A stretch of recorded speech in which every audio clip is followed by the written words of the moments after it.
భక్తులందరికీ నమస్కారం అండి. శివతాండవ ఛానల్కి స్వాగతం అండి.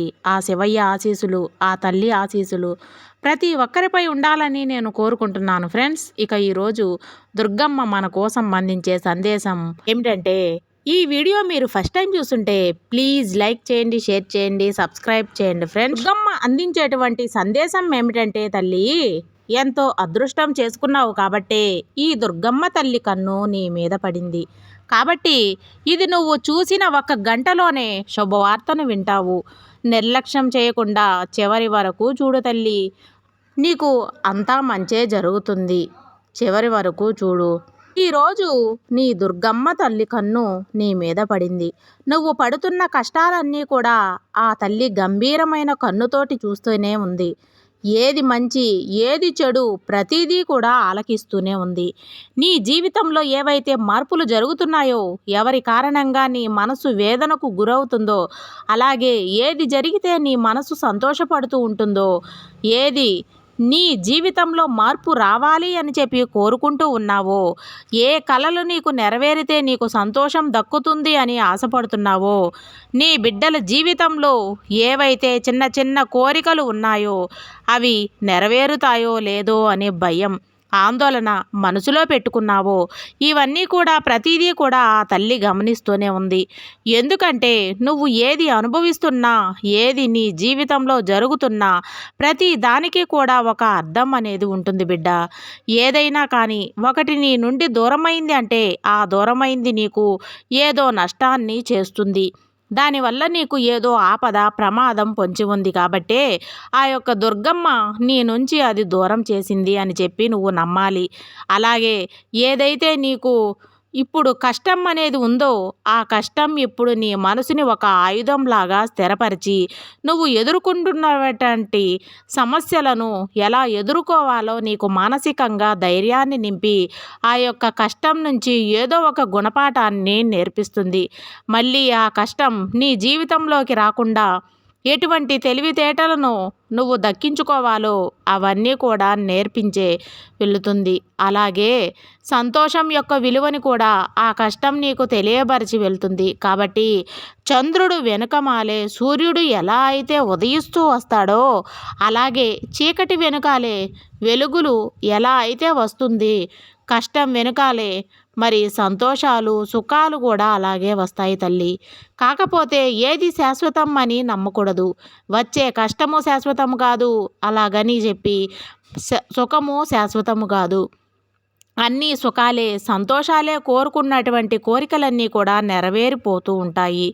మనిషికి భగవంతుడే గుర్తుకురాడు కదా తల్లి. ఇప్పుడు ఏవైతే కర్మలు ఉన్నాయో, నువ్వు పడుతున్నటువంటి కష్టాలు ఉన్నాయో, నువ్వు ఈ జన్మలోను గత జన్మలోను నువ్వు చేసుకున్నటువంటి పాప పుణ్యాల కర్మ ఫలాల వల్ల మాత్రమే జరుగుతున్నాయి భావించాలి. ఆ దుర్గమ్మ తల్లి ప్రతిదీ కూడా ఆలకిస్తూనే ఉంది. ఈరోజు ఆ తల్లి కన్ను నీ మీద పడింది కాబట్టి నీ అంత అదృష్టవంతురాలు మరొకరు ఉండరు అని నేను చెప్తున్నాను. నువ్వు చేసుకున్నటువంటి పుణ్యాలు పూజలు, నువ్వు చేసుకున్నటువంటి వ్రతాలు ఇవన్నీ కూడా ఈ రోజున నీ జీవితంలో దుర్గమ్మ తల్లి రూపంలో వెలుగులు నింపడానికే వచ్చాయి. అయితే కొన్ని చిన్న చిన్న మార్పులు నీ జీవితంలో చేసుకోవడం వల్ల నీ జీవితంలో నువ్వు పడుతున్నటువంటి కష్టాల నుంచి, నష్టాల నుంచి, బాధల నుంచి, దుఃఖాల నుంచి, ప్రతి దాని నుంచి నీకు విముక్తి అనేది లభిస్తుంది బిడ్డ.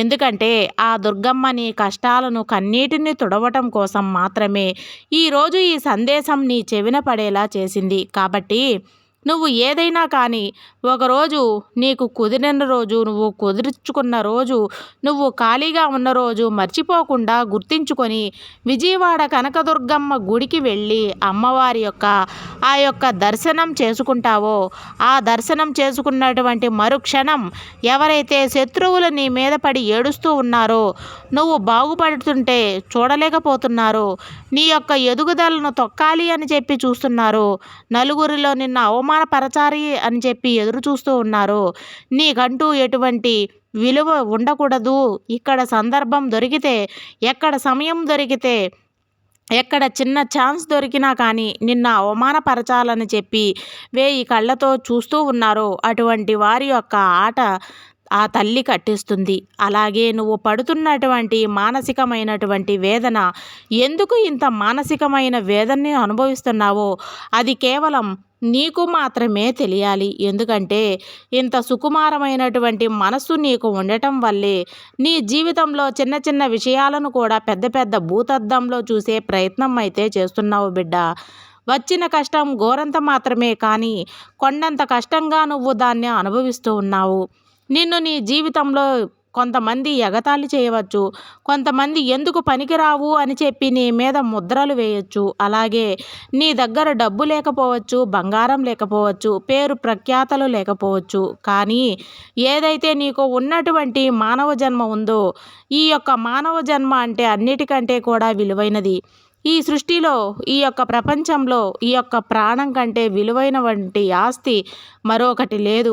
ఎందుకంటే ఎంత డబ్బు ఉన్నా కూడా ఒంటి నిండా రోగాలు పుట్టి అయినప్పుడు ఆ డబ్బు ఏ విధంగా కూడా మనిషిని మనశ్శాంతిగా ఉంచలేవు. కాబట్టి సంతోషం, ఆనందం అనేది డబ్బులో ఉండదు, మనం చేసుకున్నటువంటి పుణ్య కార్యాలలో ఉంటుంది.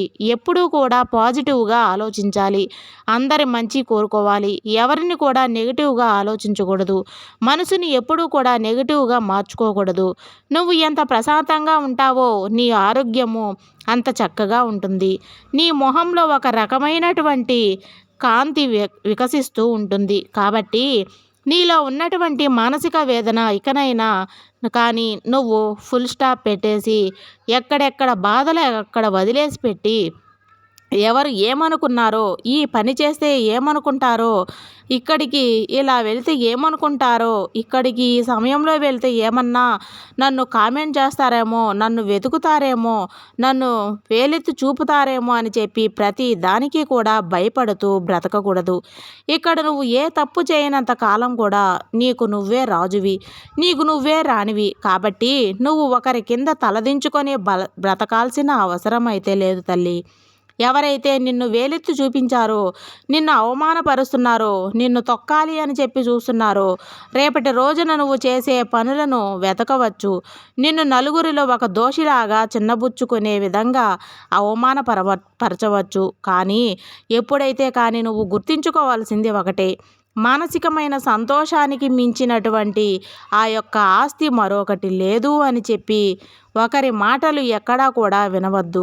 నీకు ఆరోగ్యం బాలేనప్పుడు ఎవరైతే నిన్ను ఎక్కిరిస్తున్నారో, ఎగతాళి చేస్తున్నారో వారు ముందుకొచ్చి ఒక్క 100 రూపాయలు కూడా నీకు ఇవ్వరు.